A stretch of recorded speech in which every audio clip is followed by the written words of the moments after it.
Hello and welcome to the Burn KC ScorchCast. I am your host, Alex Blackburn, here to bring you the Kansas City sports news of this week. And we got a lot of it, mainly in three main categories. Because soccer is winding down. Obviously, Sporting still has a chance to make the playoffs. We'll get into that in the latter part of our broadcast. We got some Blues news as well as some Mayor Q musings that I want to go over regarding the Rugby World Cup. But yeah, the main bulk of tonight's broadcast is going to center around college football, college basketball, and the Chiefs. For college football, we're just going to review all three local team games. Got a little bit to talk about with each one, so just kind of bear with me here. It's a long segment. And then college basketball preseason stuff is starting up. Believe it or not, the season's a month away, which is crazy to me. I really don't feel like last season ended like 3 months ago, but it was like 6, so crazy stuff. And then, of course, we got the Chiefs that we got to talk about. A few things to go over there. But, yeah, those main 3 subjects are going to be our podcast today. So, strap in. I hope you like college football, college basketball, and the Chiefs, because that's mainly what we're going to be talking about. So let's just get started with college football, shall we? Okay, so college football. Let's start with the Kansas-Oklahoma State game. Ooh. Kansas should not have lost that game. There were a lot of late game mistakes that really screwed them over. It wasn't just the referees. The referees did have a part, I will say that, because that personal foul call on Devin Neal when it was actually Luke Grimm 1, and then 2, he finished a block. Like, what else is he supposed to do? It's not his fault that he's engaged with a player and just wanted to release. I think that personal foul was incredibly silly, and the fact that you called it on the wrong guy just shows how competent the Big 12 referees are. But we already knew this; we've been over it. And then the offside no call on 4th down. I've seen pictures of it. I've gone over it a ton of times. It's tough to tell. I will give the Big 12 referees the benefit of the doubt. It's tough to tell whether that left end is offsides. It looked like it for sure, but the fact that that left end is lined up kind of off the ball makes it a little bit more inconspicuous. And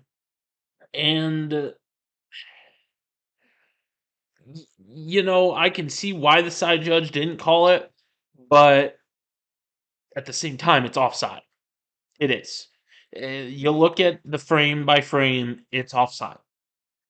And the fact that it wasn't called,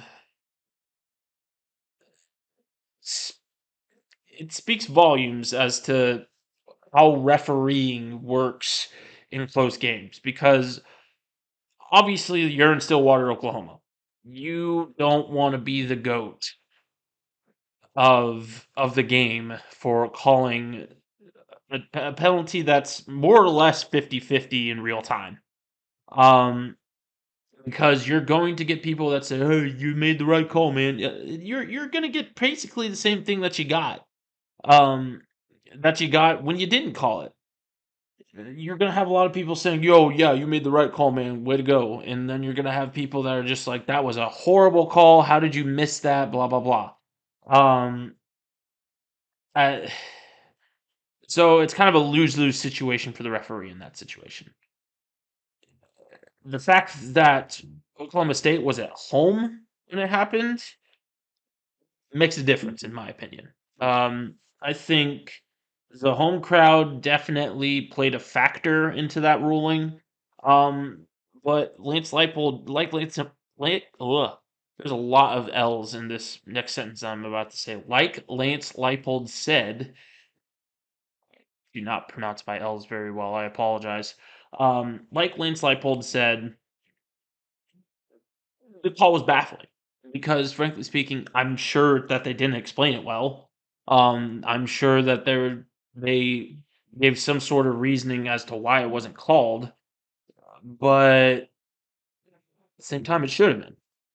And if we were able to review penalties, if we were able to review every single thing, would it benefit the game? Yes and no, because in the sense that we would get everything right, yeah, that's great.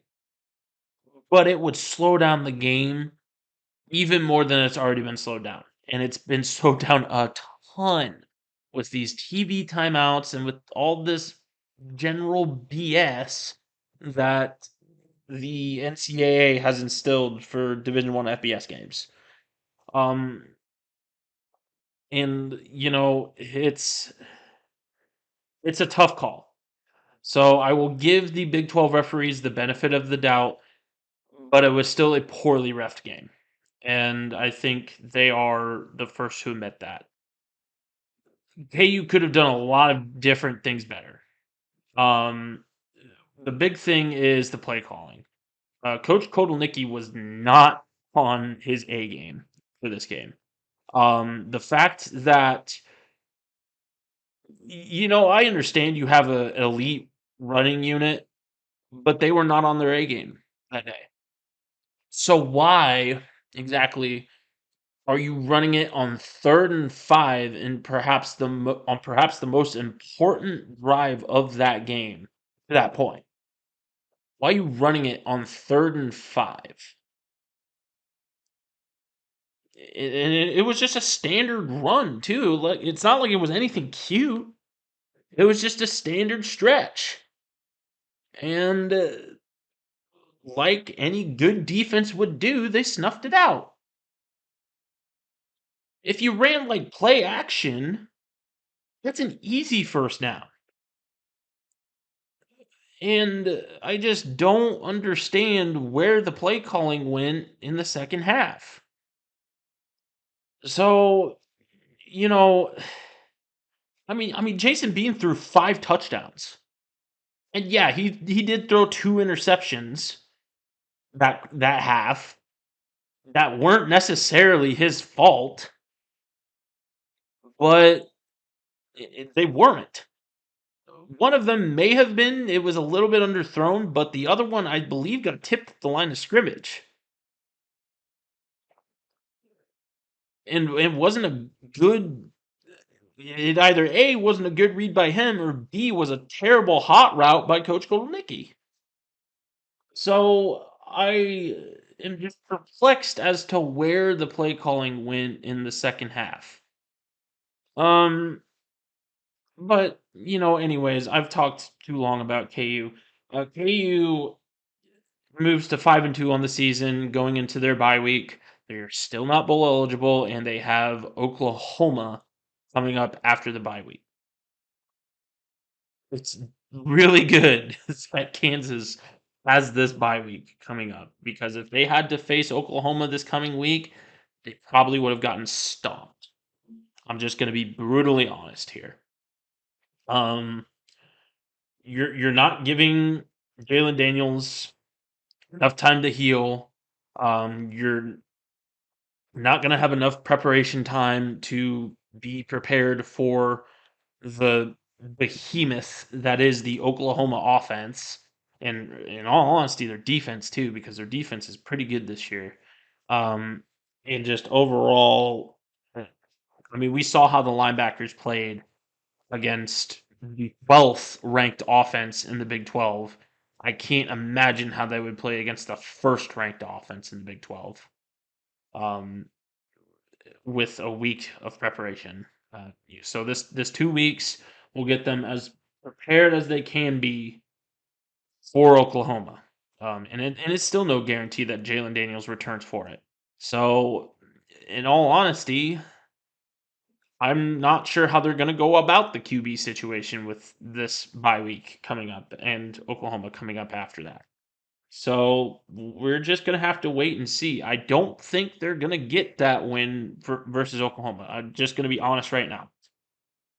That being said, the rest of their schedule is pretty easy, sans K State. K State's going to be a tough one because, as we're going to talk about, they might have a new quarterback on their hands. It may not be Will Howard, who's been struggling this entire year. Kansas State and Texas Tech. Kansas State ended up pulling that one out by, I believe, 2 or 3 possessions. I think it was like 38-21 was the final score. I can't remember off the top of my head, but I believe it was 38-21. Avery Johnson was the backup quarterback, and he's a freshman. He had 5 touchdowns. I mean, he went insane for this game and showed the poise of a veteran quarterback. He's going to be really, really good. Um, and he may come for Will Howard's job. And, it's kind of a coin flip between him and Will Howard right now because Will Howard is playing horribly right now. Um, He's got, I believe, 9 touchdowns to 7 interceptions. He's not running the ball as well as he did last year. He's making a lot of very bad reads. It's not the same Will Howard that won the conference championship last year.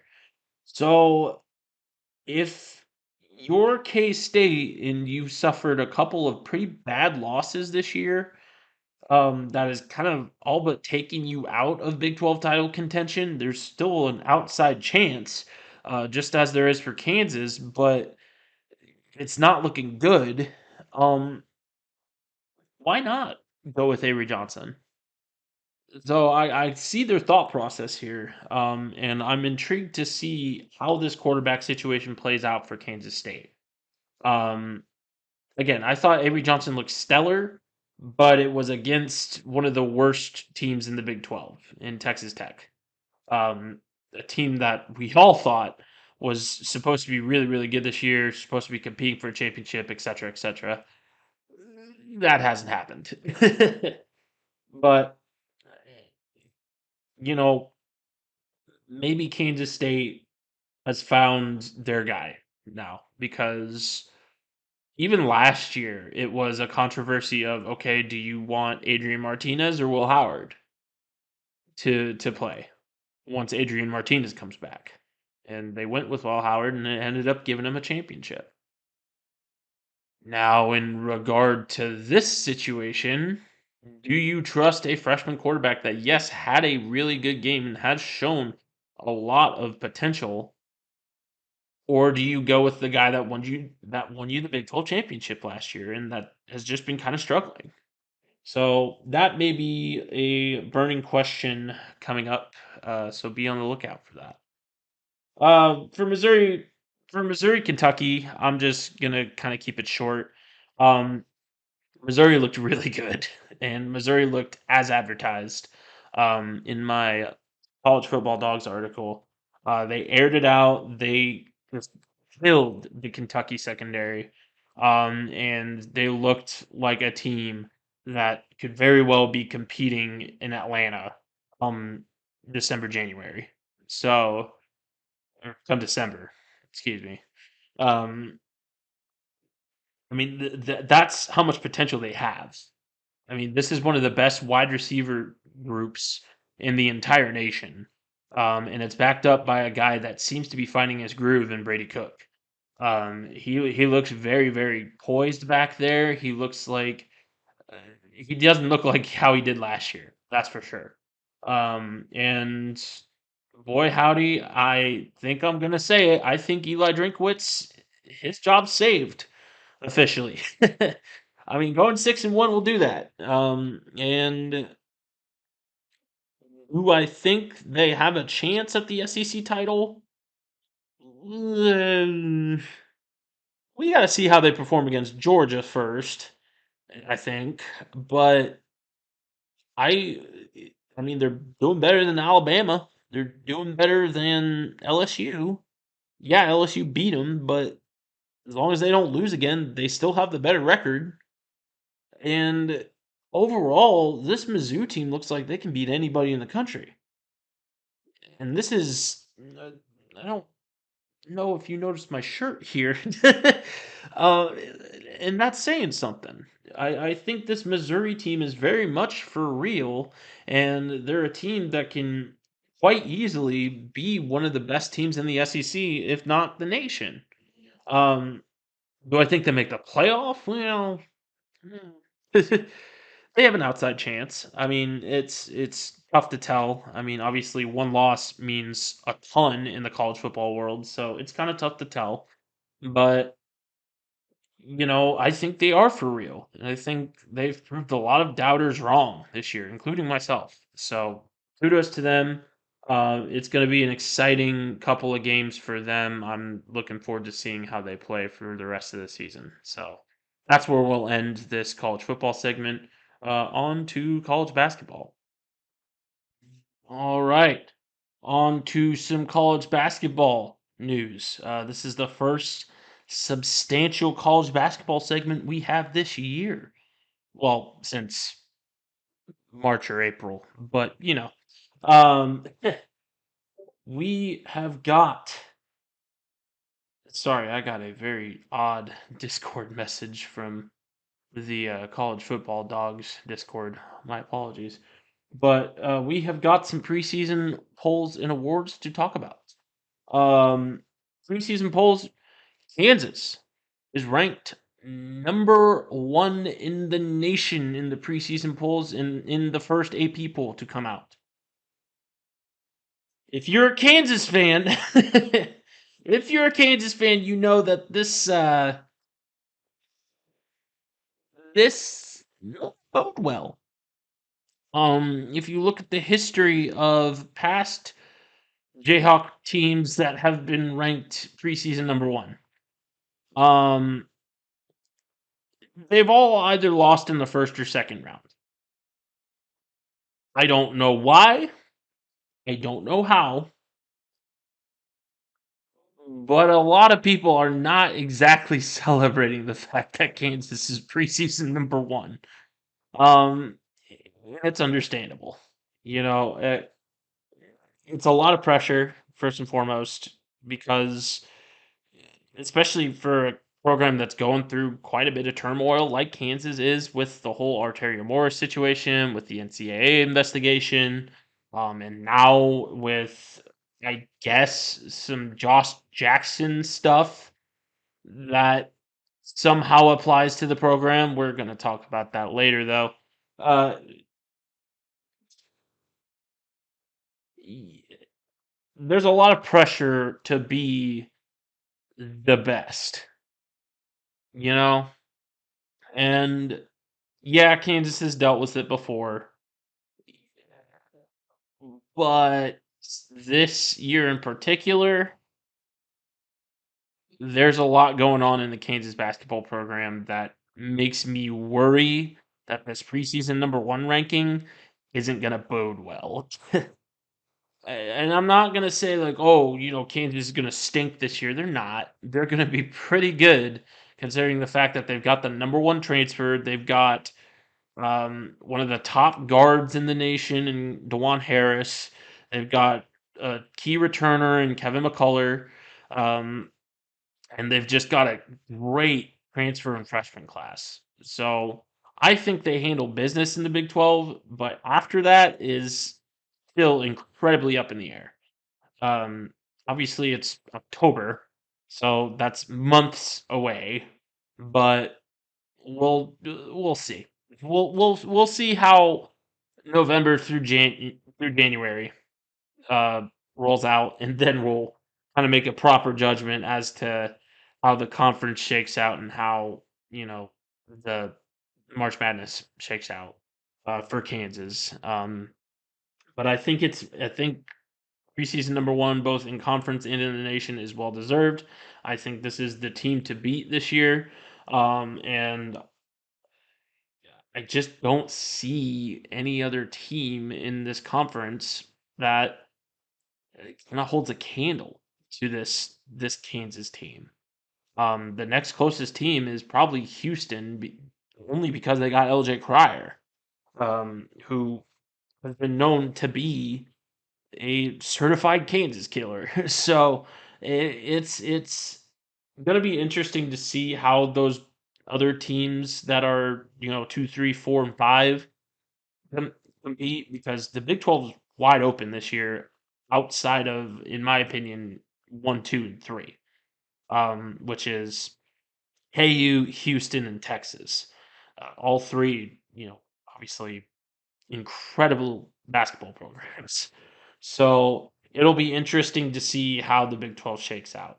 Uh, but one, one or two potential snubs happened. Kansas State and Missouri were not ranked in the preseason poll. Kansas State surprises me. They made it all the way to the Elite Eight. They have a pretty good transfer class. They didn't lose too many. I mean, they lost Marquise Noel, but other than that, it's smooth sailing. In all honesty, they had a deep bench, and they had a solid group of players around Marquise Noel that are still here. Um, and then, of course, the addition of Tyler Perry, and I can't remember the other guy's name. I think is it Kaluma? I no, I don't think K State got Kaluma. I can't remember who exactly it was. Um, but another key transfer. And I am surprised that number one, they're ranked like to finish. They're predicted to finish like sixth in the Big 12, which is unrealistic in my opinion. I think they finish higher than that. Um, Higher than top three. That's a different story, but I guess it all depends on how things shake out. Like I said, um, and then as for Missouri, I think Missouri is underrated this year as well.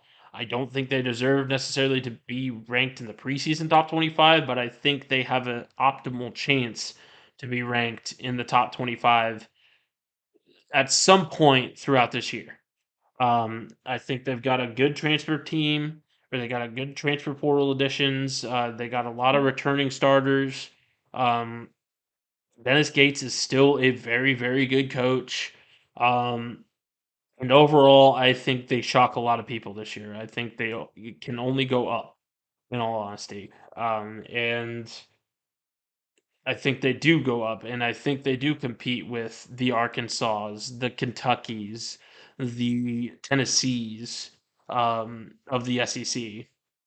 So, I think they're being kind of snubbed right now too, because I think they were predicted to finish eighth in the SEC, which is crazy. I don't think there's 7 teams better than the Missouri Tigers in the SEC. I just don't. Both in football and in basketball. And I think they shock a lot of people this year. Um, but let's circle back to Kansas and kind of talk about the KU investigation, the IARP investigation that Kansas had to deal with for 6 years and produced not a lot. The worst part about the IARP investigation is the fact that you'll lose the 2017 Final Four banner and you lose the all-time wins record. That's the extent of the Kansas punishment. Um, that's the worst of it, I should say. 3 years probation in this day and age of college sports is nothing. You just can't screw up for 3 years, which is super, super easy in the age of NIL, because you don't have to hide money. You don't have to hide money under the table now. You don't have to. be discreet with how you compensate players, how you recruit, etc. You can just come out and say that, yeah, no, we do pay for our players, but that's because we have a great NIL program that a lot of schools don't have because they're not basketball blue bloods, because they don't have a successful athletic department, um, or as a successful athletic department as the Kansas Jayhawks do. Um, and a lot of people are saying, well, football's a moneymaker, and Kansas State and Missouri are both better football schools than Kansas is, and blah, blah, blah. Kansas, number one, literally invented the game. James Naismith is the first coach of Kansas basketball. And secondly, Kansas, they're one of the top basketball programs in the nation, and basketball is still a moneymaker. Do you realize how much money March Madness makes? Both for schools and for hold on. Okay, sorry. Both for schools and for the NCAA. You realize how much money is put into NCAA March Madness? It's more than most of the bowl games combined. Uh, I don't see that argument very well. But go off, I guess. If it makes you sleep well at night, just know that Kansas has had multiple national championships, while Missouri and Kansas State have, I think, accounted for. I know Missouri won a baseball championship, and they won an SEC title. Or no, they haven't won an SEC title. And I don't think they even won a Big 12 title, did they? They may have. I can't remember off the top of my head. It may have been before I was born. But just the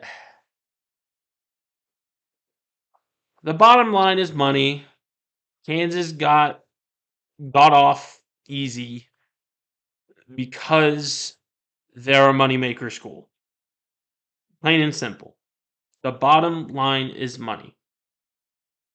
And the NCAA is not going to inhibit that anymore because they're a dying organization. But let's go to the polls, shall we?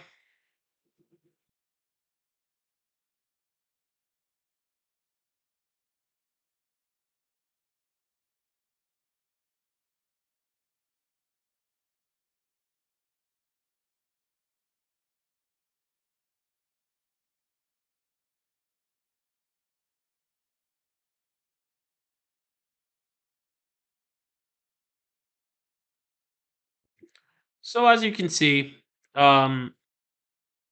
basically reiterating what I just said, the NCAA is a joke. Kansas got off easy, it, and that's all there is to it, really. I mean, uh,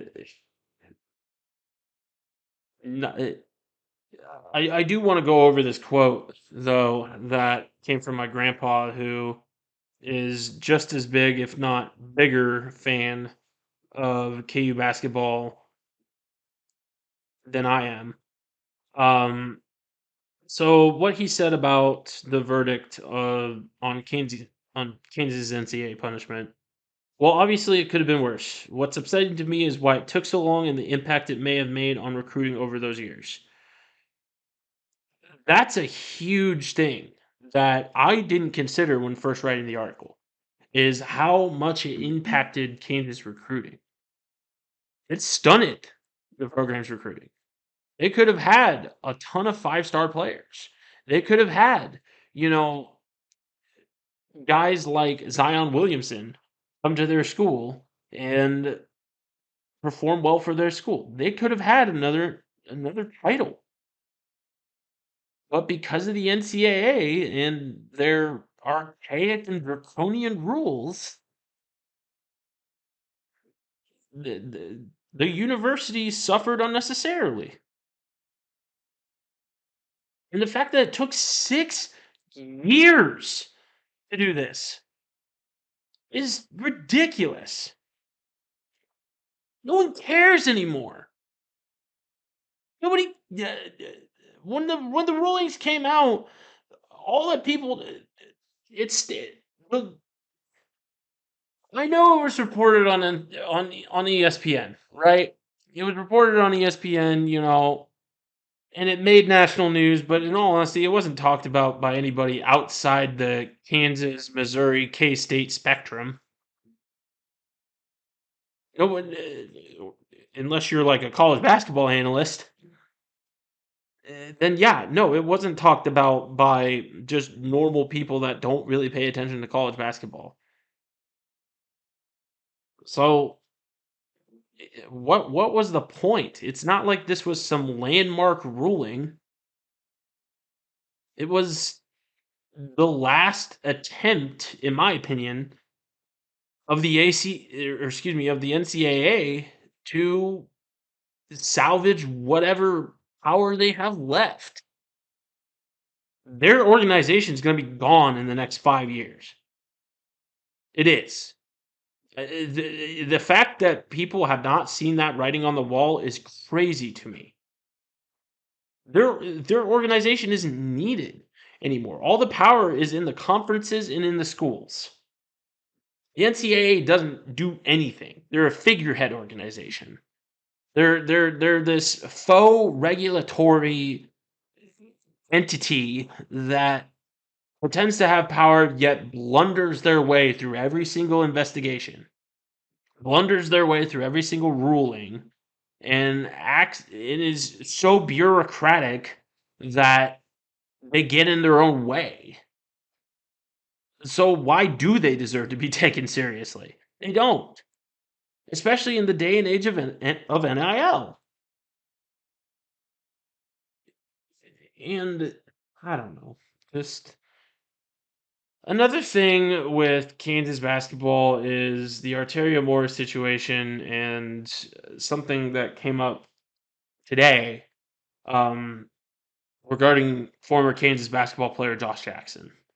Arterio Morris tried to enroll at Garden City Community College to play basketball there, and he was enrolled for exactly 1 day before he was unenrolled and is now no longer at the university, or at the community college. Um, Dude doesn't deserve a third chance.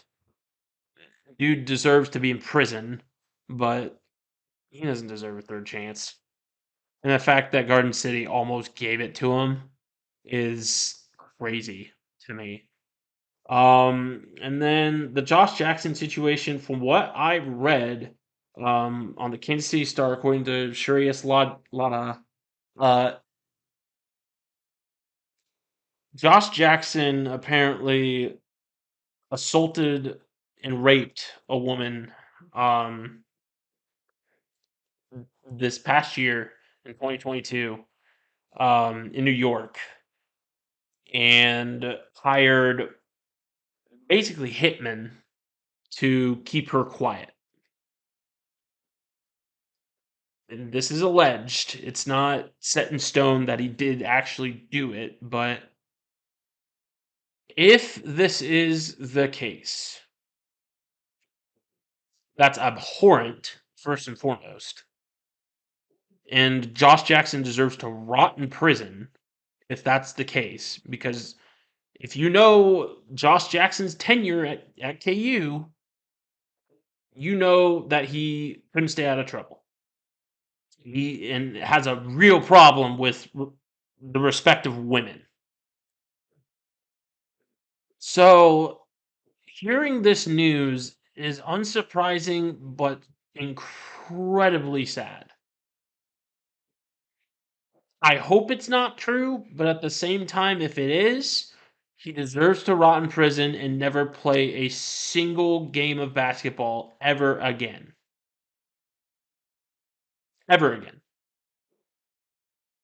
And the fact that people are trying to, it's mainly toxic K State Missouri fans that are trying to pin this on Kansas somehow.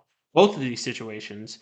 Uh, the Arterio Morris one, I kind of understand a little more than the Josh Jackson one. I mean, seeing as the background checks probably could have been a little bit better in regard to Arterio Morris's enrollment into Kansas and his recruitment to Kansas. But the Josh Jackson one, he played for Kansas 6 years ago. What does this have to do with anything about about Kansas? It doesn't. It has nothing to do with Kansas. It's a him problem. And that's where these two situations tie into each other. In the end, the guys that are at fault, the onus for the actions that were, whether allegedly or not, taken by these men, the onus falls on these men. The responsibility falls on these men to take accountability for their actions and take the punishment as as the law sees fit. And and Kansas, as the athletic department, has very little to do, if anything, with either of these situations. So they're both incredibly sad situations, but the fact that people are trying to peg Kansas as this abhorrent organization that enables predators and domestic abusers is a completely ridiculous connection that people are trying to make. There have been bad apples in every single college athletics program. Every single one. The point being is you need to get those bad apples out and you need to handle that accordingly. You need to distance yourself, which is exactly what Kansas is doing. Kansas distanced themselves from Josh Jackson 6 years ago when he destroyed his girlfriend's car. So I just don't see why people are condemning Kansas over either of these situations. Do I think there could have been a little bit more oversight in regard to the Arterio Morris situation? Yeah, of course. But giving the dude a second chance and him squandering it is not the fault of Kansas. It's the fault of Arterio Morris. And Kansas needs to do everything that they can to distance themselves from both of these men. So that's where I'll leave that. All right, over to the Chiefs. Wow. That was an ugly, ugly, ugly, ugly game versus the Broncos. Just disgusting. On one side of the ball, the defense played great against, the NFL's 31st or 32nd ranked offense. So that's good. But playing against the league worst defense and putting up, that performance up, is so un-Chiefs like. Now, we will say this. Us Chiefs fans have been spoiled the past couple years. We are not taking the bitter with the sweet. We just want the sweet and nothing else. Dynasties have their down moments. And I'm not saying that, the Chiefs aren't going to make the playoffs. They're not going to do this. They're not going to do that. This is one of those years where it's kind of hard to tell where the Chiefs are going to end up by season's end. Because there's a ton of problems with this offense. The play calling has not been there. The play calling has been either far too generic or so complex that it confuses the players that are running it, and it ends up not working because, number one, you don't have the talent nor the brain power to run these plays. And, well, brain power is a secondary thing to have there because it just Matt Nagy is giving me headaches. And watching this man try to fumble his way through having Patrick Mahomes as his quarterback is tough. That being said, Patrick Mahomes has led this team to victory 5 times this year already. They're 5-1. Everybody just needs to relax. Yes, the wide receiver room is running thin. That's through no fault, well, little fault of the wide receivers themselves. Um, there seems to be a complete lack of understanding as to how to incorporate the wide receivers into this offense. Because 1 minute you're seeing a ton of Kadarius Toney, then you're seeing a bunch of Justin Watson. You probably won't be anymore for the rest of the year.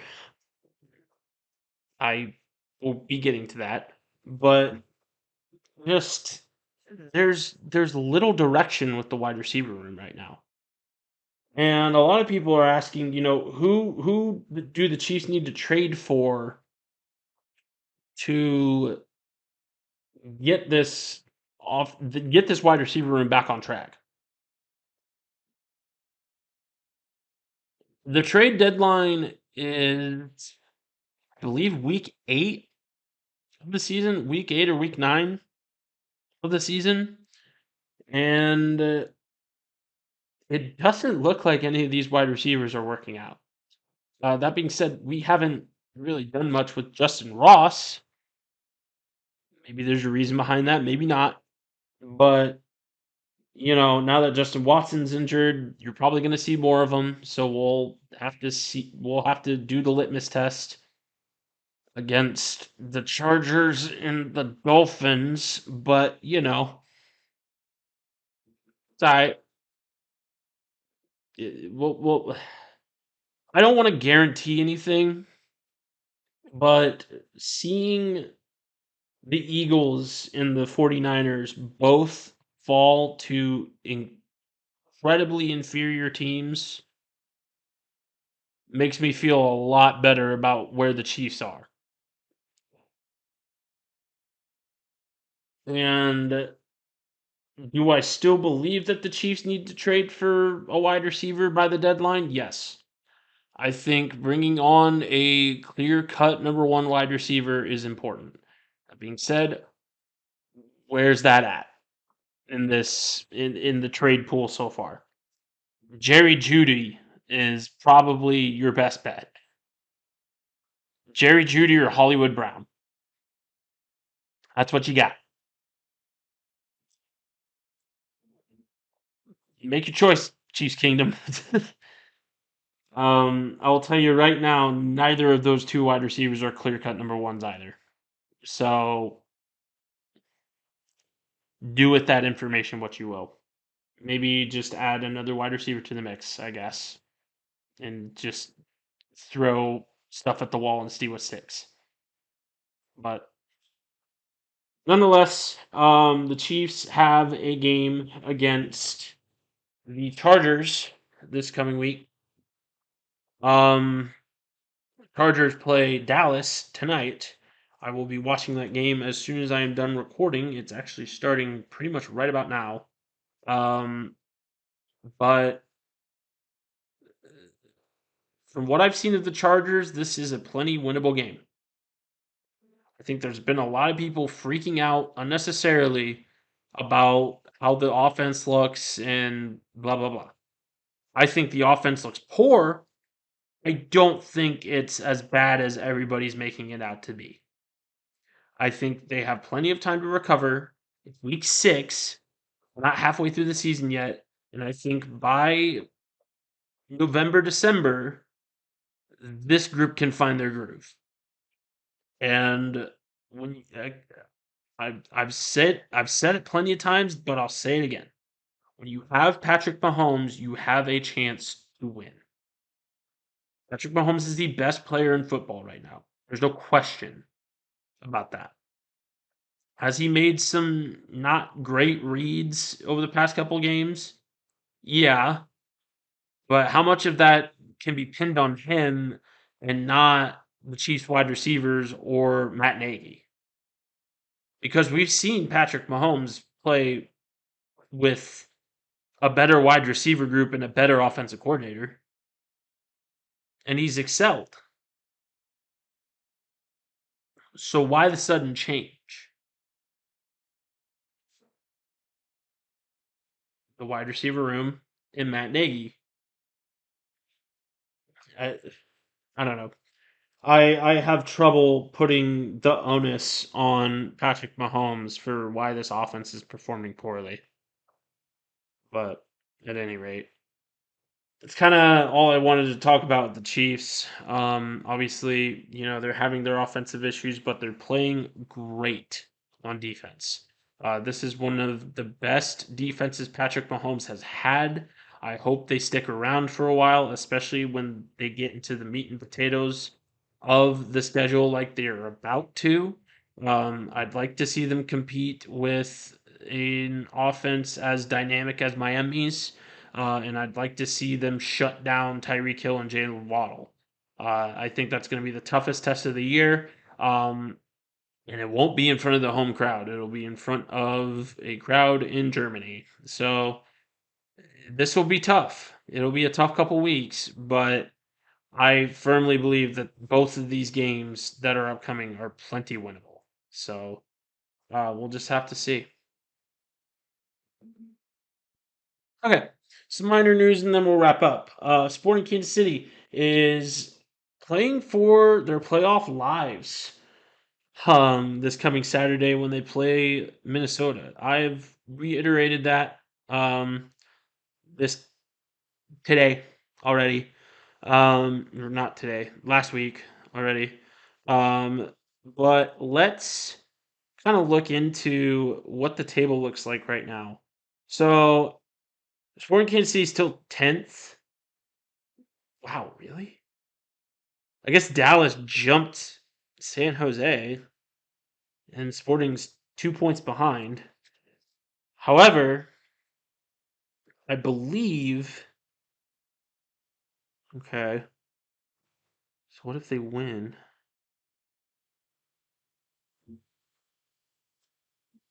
I believe if Sporting wins and Dallas and San Jose either tie or lose, Dallas or San Jose, mind you, they're in. I believe. I don't think Sporting controls their own destiny right now. I think that's what has to happen. Because I think if Sporting wins and then this is kind of hard to read. It's kind of hard to read. That goal differential may make the difference. Sporting Kansas City's at a -5 goal differential right now. San Jose is the 9th place team right now, and they're at -4. Sporting KC is going to have to score a lot in order, because if it comes down to a tie, if Sporting Kansas City ends up, well, it wouldn't come down to a tie, would it? This chart's very hard to read. I'm sorry. And then you got Portland too, also with 43 points. Honestly, I think if Sporting wins, they're in. From what I can see, at least. Because if 7, 8, or 9 lose, I think Sporting jumps at least one of them. I don't know. Leave a comment below if you know kind of how the MLS playoff structure works. And let me know what Sporting's chances are and what needs to happen. Because from what I can tell, Sporting's going to have to win, and they're probably going to have some help too. Um, And against Minnesota, they have plenty of ability to do that. Dallas tied their last game, so that keeps them in the running just ahead of Sporting, but it's a kind of a three-way tie between 7, 8, and 9, and Sporting's on the outside looking in right now, which I don't think is the best. But I think if they get a win and then at least one of those teams loses, they jump at least one of those teams. So um, big things may happen. We may see Sporting in the playoffs, and who knows what will happen from there. So but Blues news. Blues went to Madison, Wisconsin, and beat the Wisconsin Rugby Club 31-10 to um to gain a good foothold for this Midwestern Championship. Um, I believe if the Blues win over Chicago, they solidify that placing, that playoff spot. If they lose or draw to Chicago, but I believe if they beat, let me look at the scenario here again. Hold on. So basically, oh, where's the scenario that TK had? There it goes. Okay. If the Blues win, they're through. If let's see. Okay. If the Blues win, they're through to the playoffs. We're through to the playoffs. If the Lions win and the Blues stay within 7 points, they go through. The Blues go through.